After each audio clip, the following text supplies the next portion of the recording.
déclenché un tremblement de terre en Haïti. Et ce que j'avais lu à l'époque, c'est que les Chinois avaient commencé à acheter des terres sur l'île et avaient commencé à faire du carottage, c'est-à-dire voir s'il y avait des hydrocarbures.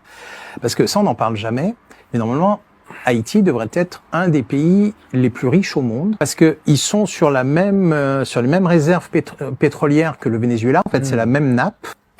Sauf que les États-Unis ont décrété que c'était leur stock stratégique.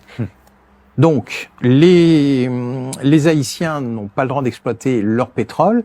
Et d'ailleurs, je ne sais pas si vous vous souvenez, à un moment, la France, je me souviens plus de l'année, mais c'était Dominique de Villepin qui était Premier ministre. Les États-Unis et la France avaient envoyé une mission, en fait, pour dégager Jean Aristide, qui était le président élu d'Haïti. Et à l'époque, on nous avait expliqué, vous comprenez, c'est un tyran, blablabla. Alors je dis, tiens, s'il commence à enlever les tyrans sur la terre, voilà, nous allons vivre la démocratie américaine, bien sûr. Et je me suis dit, on ne tardera pas trop longtemps avant de comprendre ce qui s'est passé et pourquoi ils y sont allés. Donc ils ont dégagé Jean Aristide. Et genre 6 mois ou 8 mois après, j'ai lu un autre filet, la fameuse société Halliburton, donc Dick Cheney, tout ça, enfin on connaît. Dick Cheney, vice-président des États-Unis de l'époque. Autre forme. Oui, c'est l'agence de presse iranienne Fars qui affirme que l'Iran se préparait à affirmer un contrôle souverain total sur les 7 câbles Internet sous-marins qui passent par le détroit d'Ormuz et que vous les voyez, ici à l'image. Donc il y a beaucoup de câbles sous-marins dans le détroit, on le découvre. L'Iran songerait à faire payer aux entreprises étrangères des permis, des sortes de frais de transit. Ouais, des frais de transit, exactement. Et on nous dit que ces câbles transportent 15-20% du trafic mondial de données Internet et financières reliant l'Europe, le Golfe et l'Asie.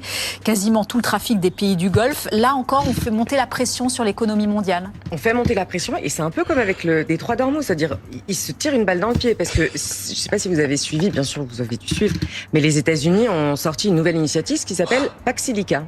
Et Pax Silica, c'est en fait une connexion entre plusieurs pays de câbles Internet, de corridors logistiques, etc. Donc, ok, imaginons un scénario catastrophe où l'Iran fait tomber Internet partout.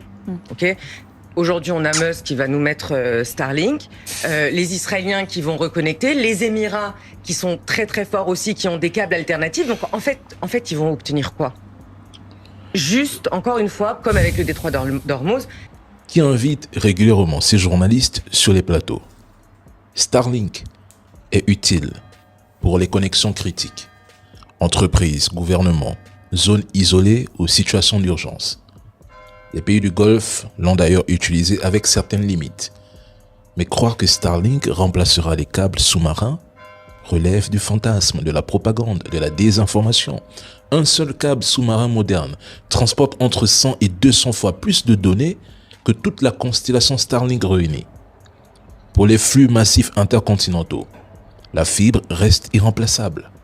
Starlink coûte plus cher et supporte moins bien des millions d'utilisateurs simultanés et dépend malgré tout d'infrastructures terrestres. Ces médias de propagande minimisent systématiquement les enjeux.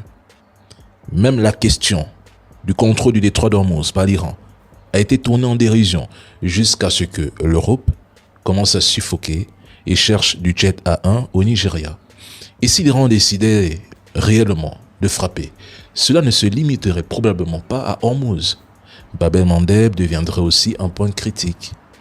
Une perturbation majeure